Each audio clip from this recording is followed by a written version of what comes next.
Bismillahirrahmanirrahim. Assalamualaikum warahmatullahi wabarakatuh. Pada pertemuan kali ini kita akan membahas terkait kebijakan moneter dalam sistem ekonomi Islam bagian kedua. Di sini secara garis besarnya sudah saya bagi menjadi 3 bab, yaitu pertama, pengertian terkait kebijakan moneter, lalu pandangan Islam terhadap uang, dan instrumen kebijakan moneter di situ tertulis baik konvensional ataupun syariah. Nah, yang pertama, seperti yang kita ketahui, selama beberapa tahun ini sistem ekonomi dunia dibentuk dan dilaksanakan berdasarkan pemikiran liberalis kapitalis yang bebas dari nilai dan bertujuan hanya untuk mencapai atau mencari keuntungan yang sebesar-besarnya dari sumber daya yang terbatas. Nah, salah satu instrumen yang dipergunakan ialah bunga yang kemudian menjadi sebuah roh bagi sistem ekonomi kapitalis. Nah, di sini semua terkait tentang bunga dan uang itu akan menjadi sebuah lingkup yang sama dalam sebuah sistem perekonomian dengan kebijakan moneter. Kebijakan moneter sendiri di sini merupakan suatu usaha dalam mengendalikan keadaan ekonomi secara keseluruhan atau makro agar dapat berjalan sesuai dengan yang diinginkan melalui pengaturan jumlah uang yang beredar dalam perekonomian. Usaha tersebut dilakukan agar terjadi kestabilan harga, kemudian inflasi, serta terjadinya peningkatan output keseimbangan. Jadi di sini hampir semua sektor ekonomi kapitalis akan terkait dengan sistem bunga, sehingga sektor moneter itu lebih cepat berkembang daripada sektor real. Karena hal itu disebabkan sektor moneter lebih cepat memberikan keuntungan daripada sektor real. Jadi poin dari kebijakan moneter ialah untuk pengendalian perekonomian dengan pengaturan jumlah uang yang beredar. Nah, di sini ada beberapa pandangan Islam terhadap uang. Sebelum itu kita kembali ke kebijakan moneter tadi. Kalau kita melihat ke belakang, krisis ekonomi yang melanda di Indonesia maupun di negara-negara yang lain, sesungguhnya hal tersebut dipicu oleh sebab utama yaitu terkait dengan permasalahan uang. Yang pertama, kita lihat ada persoalan dalam mata uang, di mana nilai mata uang suatu negara saat ini pasti terikat dengan mata uang negara lain. Misalnya, rupiah saat ini terhadap dolar Amerika itu akan sangat terkait. Tidak pada dirinya sendiri, sehingga nilainya itu tidak pernah stabil karena bila nilai mata uang tertentu itu naik atau fluktuasi, maka akan mempengaruhi kestabilan dari mata uang tersebut. Kemudian selain itu, adanya sebuah realita bahwa uang tidak lagi dijadikan sebagai alat tukar atau alat pengganti pembayaran, tetapi juga digunakan sebagai sebuah komoditi yang dapat diperdagangkan. Kemudian dapat diambil keuntungannya, yaitu dalam bentuk bunga ataupun riba dari setiap transaksi peminjaman ataupun penyimpanan uang. Nah, di sini kalau kita masih ingat ya, di sini untuk kebijakan moneter dapat digolongkan menjadi 2. Yang pertama, kebijakan moneter ekspansif yang merupakan kebijakan dalam rangka menambah jumlah uang yang beredar. Kebijakan ini dilakukan untuk mengatasi pengangguran dan meningkatkan daya beli masyarakat atau permintaan atau demand dari masyarakat. Kemudian ada juga kebijakan moneter kontraktif, yaitu kebijakan dalam rangka mengurangi jumlah uang yang beredar. Kebijakan ini dilakukan pada saat perekonomian itu mengalami inflasi. Kebijakan ekonomi kontraktif itu juga dapat disebut sebagai kebijakan tight money policy. Nah, sekilas terkait tentang kebijakan moneter, kemudian ada beberapa hal terkait tentang pandangan Islam terhadap uang.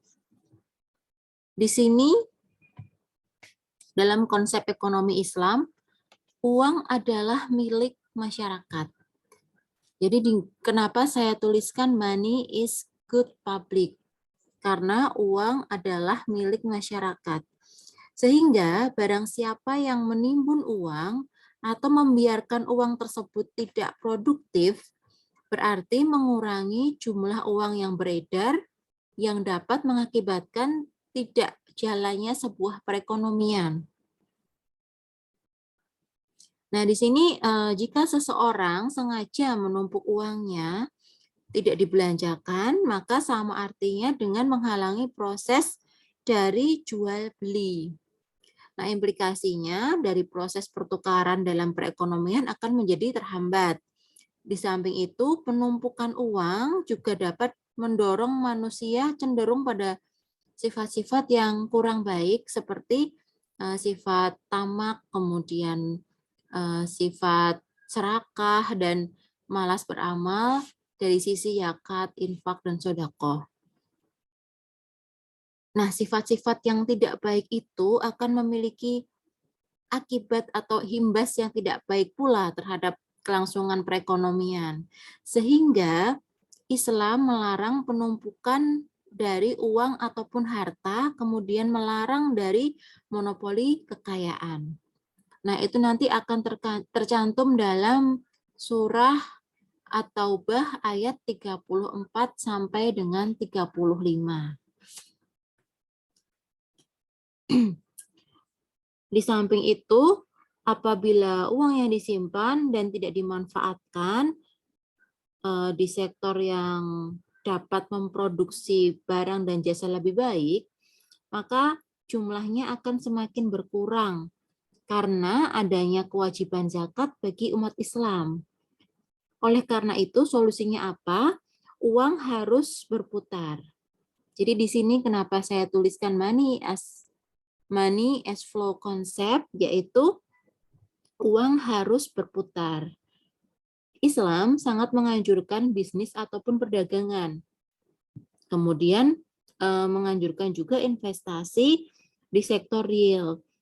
Karena uang yang berputar untuk produksi akan dapat menimbulkan kemakmuran dan kesejahteraan ekonomi masyarakat. Kalau teori konvensional itu meyakini bahwa uang saat ini akan lebih bernilai dibandingkan dengan uang di masa depan.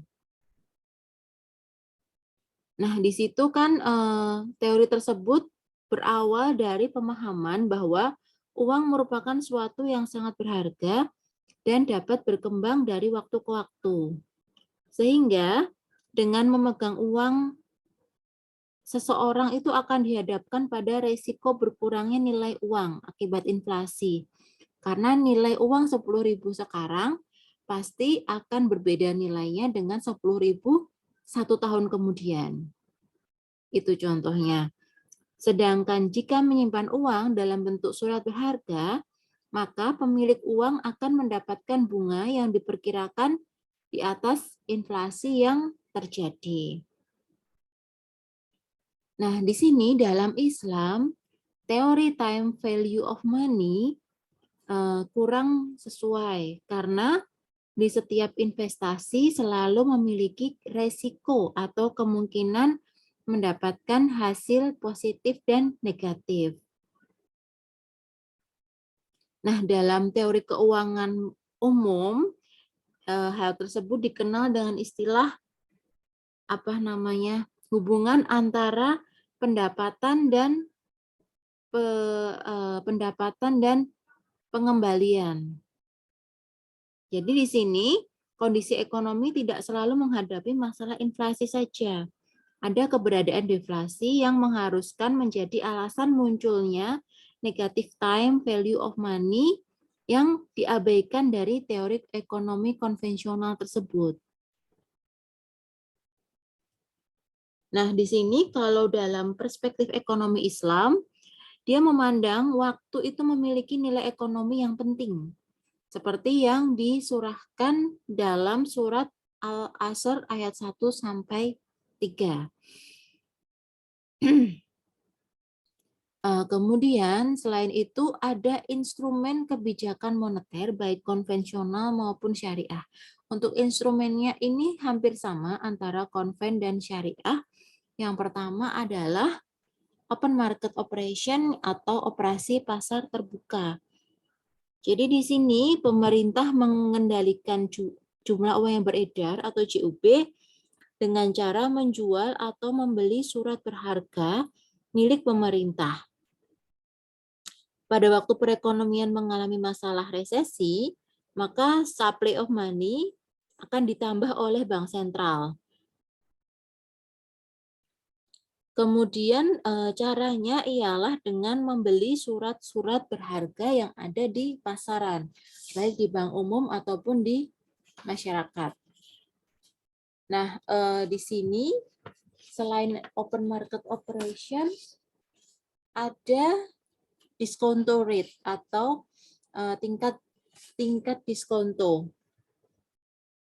Tingkat bunga diskonto itu merupakan tingkat bunga yang ditetapkan pemerintah atas bank umum dengan menjamin kepada bank sentral. Dalam menjalankan tugasnya untuk mengawasi kegiatan bank-bank perdagangan atau bank umum, bank sentral harus memastikan agar masyarakatnya tidak kehilangan kepercayaan terhadap sistem bank. Salah satu caranya ialah dengan berusaha agar bank-bank umum selalu sanggup membayar semua cek yang dikeluarkan oleh nasabahnya. Di sini di dalam membantu bank-bank umum tersebut, ada bentuk bantuan yang dapat diberikan oleh bank sentral. Yang pertama, dengan memberikan pinjaman ataupun dengan membeli surat-surat berharga tertentu yang dimiliki oleh bank umum. Nah, di sini diharapkan dengan melakukan pembelian surat berharga, bank sentral akan dapat membantu perekonomian dari bank umum sehingga sirkulasinya menjadi lebih lancar. Nah, di sini yang dapat dibeli oleh bank sentral ialah surat berharga atau sertifikat Bank Indonesia atau SBI contohnya. Nah, di sini dalam melakukan pembelian surat berharga, bank sentral itu hanya menerima surat-surat berharga yang tunai seperti SBI. Apabila bank-bank perdagangan menjual surat berharga seperti itu kepada bank sentral, maka langkah selanjutnya itu atau langkah tersebut dinamakan dengan mendiskontokan surat-surat berharga. Nah, peran bank sentral sebagai suatu sumber pinjaman atau tempat untuk mendiskontokan surat berharga dapat digunakan oleh bank sentral sebagai suatu alat untuk mengendalikan jumlah supply of money dan jumlah sebuah tingkatan dari kegiatan ekonomi sehingga perekonomian itu bisa menjadi lebih stabil. Yang ketiga ialah reserve requirement ratio atau rasio cadangan wajib. Penetapan rasio cadangan wajib dapat mengubah jumlah uang yang beredar. Di sini jika rasio cadangan wajibnya diperbesar, maka kemampuan bank memberikan kredit akan lebih kecil dibanding sebelumnya. Dengan adanya kelebihan cadangan, operasi pasar terbuka dan mengubah tingkat diskonto kadangkala tidak mewujudkan efek yang diharapkan. Nah, di sini apabila kelebihan cadangan itu banyak terdapat di bank-bank umum, maka di dalam hal tersebut akan memberikan pengaruh terhadap penawaran uang atau supply of money. Sehingga langkah-langkah yang sesuai yang ditetapkan oleh Bank Sentral yang paling efektif ialah dengan mengubah tingkat cadangan minimum. Seperti itu. Kemudian yang terakhir, yang keempat ialah himbauan moral atau moral persuasion.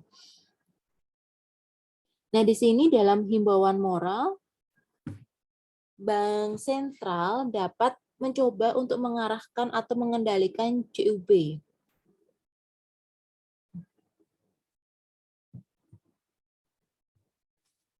Nah, di sini cukup mudah maupun cukup sulit juga untuk model instrumen dari moral persuasion, karena ini tidak menyangkut dari kebijakan yang langsung dapat diterapkan di perekonomian. Kemudian untuk langkah yang harus dilakukan oleh bank-bank, baik bank sentral ataupun bank umum, ada kalanya itu berbeda dari satu periode dengan periode yang lainnya.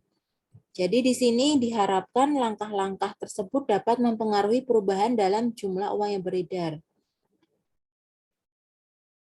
Dengan melakukan pembujukan moral atau himbauan moral, maka bank sentral dapat meminta bank-bank umum untuk mengurangi atau menambah keseluruhan dari jumlah pinjaman pada sektor-sektor tertentu atau membuat perubahan pada suku bunga yang sudah ditetapkan atas pinjaman yang diberikan.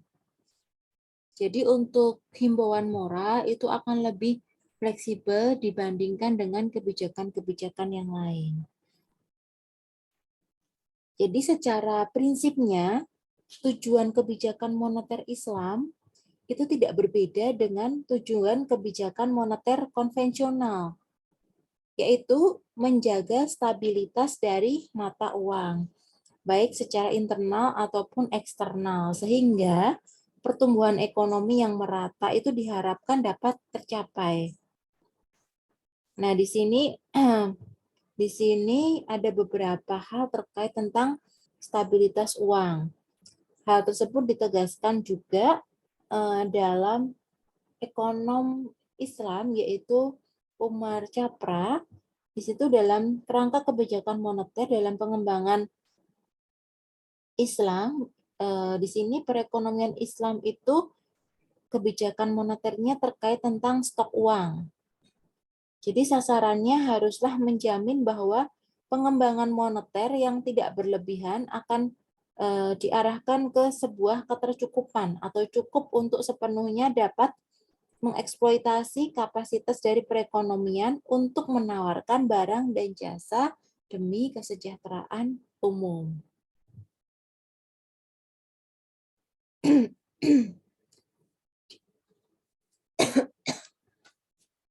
Jadi di sini sebelum kita ke mazhab ya, ada instrumen moneter syariah, antara lain adalah hukum syariah. Jadi hampir semua instrumen moneter, pelaksanaan kebijakan moneter konvensional maupun surat berharga, itu mengandung unsur-unsur bunga. Karena instrumen konvensional itu syarat dengan unsur-unsur bunga, maka tidak dapat digunakan pada pelaksanaan kebijakan moneter berbasis Islam.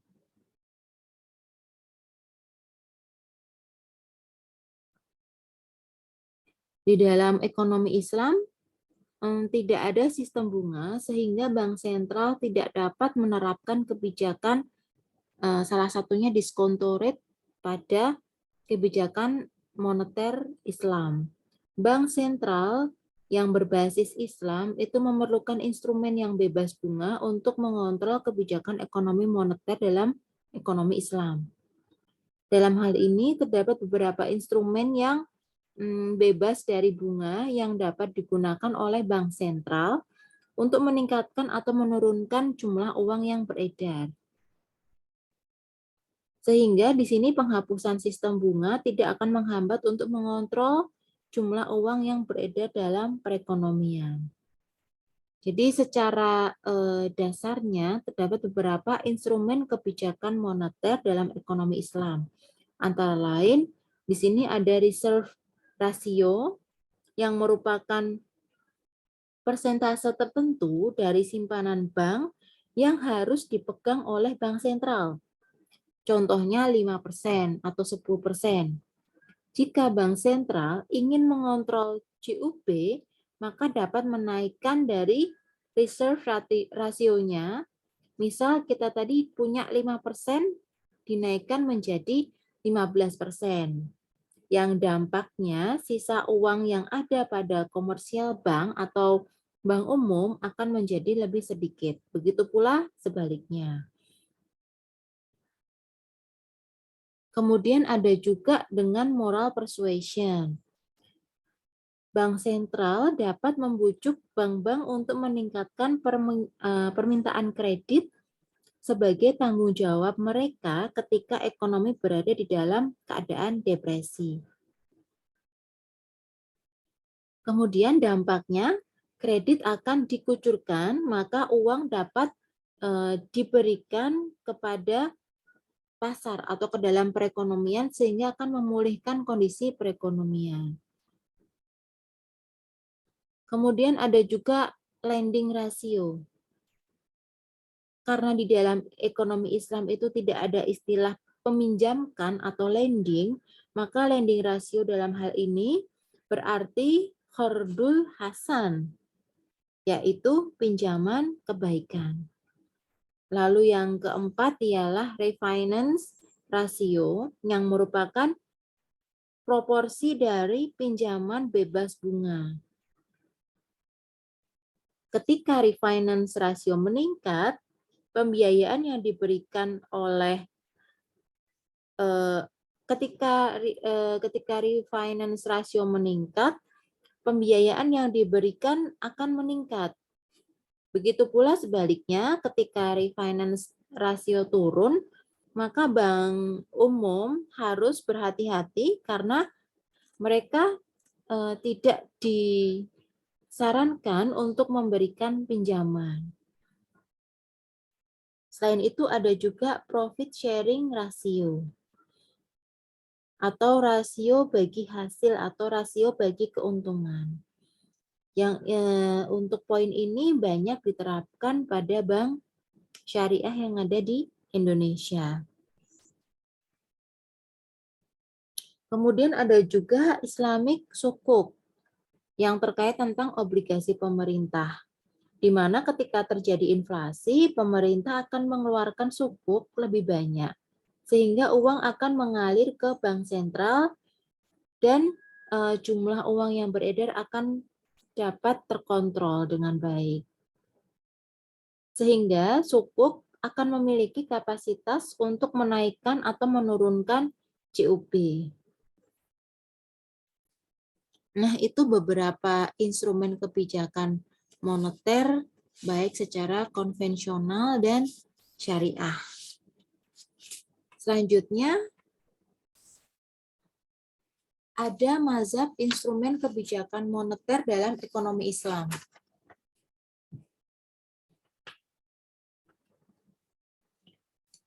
Yang pertama ada ikhtisaduna atau mazhab pertama, yaitu pada masa awal Islam tidak diperlukan suatu kebijakan moneter. Karena apa? Karena sistem perbankan hampir tidak ada dan penggunaan atau perputaran uang itu masih minim. Jadi tidak ada alasan yang memadai untuk melakukan perubahan-perubahan terhadap penawaran dan permintaan uang. Kemudian kredit tidak memiliki peran dalam penciptaan uang karena kredit hanya digunakan di antara para pedagang. Kemudian peraturan pemerintah tentang surat peminjaman, lalu instrumen negosiasi itu dirancang sedemikian hingga sehingga tidak memungkinkan penciptaan uang.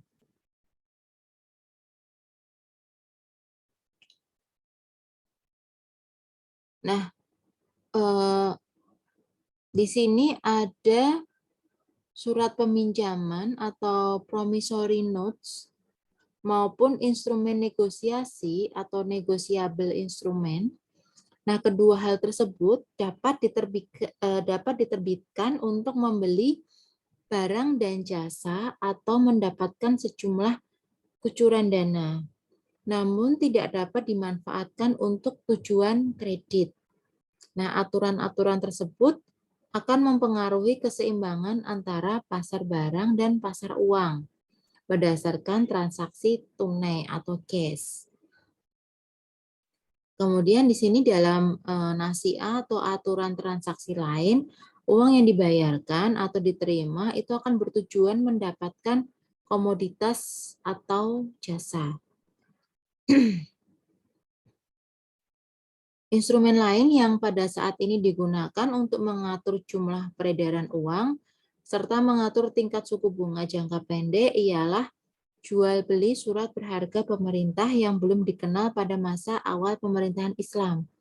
Selain itu, tindakan menaikkan atau menurunkan tingkat suku bunga akan bertentangan dengan ajaran Islam yang melarang praktek riba.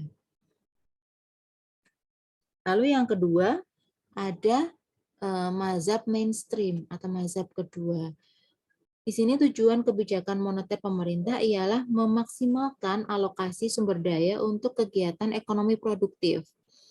Al-Quran dengan tegas melarang praktek penumpukan uang, karena membuat uang tersebut tidak memberikan manfaat terhadap peningkatan kesejahteraan masyarakat.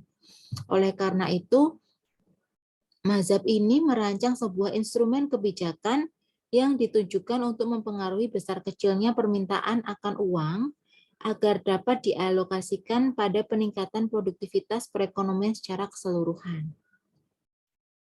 Permintaan dalam Islam dikelompokkan dalam dua motif, yaitu motif transaksi dan motif berjaga-jaga. Jadi di sini semakin banyak uang yang menganggur, berarti demand of money untuk berjaga-jaga akan semakin besar. Sedangkan semakin tinggi pajak yang dikenakan terhadap uang yang menganggur atau tidak dimanfaatkan, berbanding terbalik dengan permintaan akan uang untuk berjaga-jaga. Nah, di situ merupakan perbedaan dari mazhab pertama dan kedua. Selanjutnya ada penutup. Di sini merupakan sebuah kesimpulan-kesimpulan yang bisa saya paparkan terkait tentang kebijakan moneter dalam perspektif Islam. Sekian untuk materi pada kesempatan kali ini. Wassalamualaikum warahmatullahi wabarakatuh.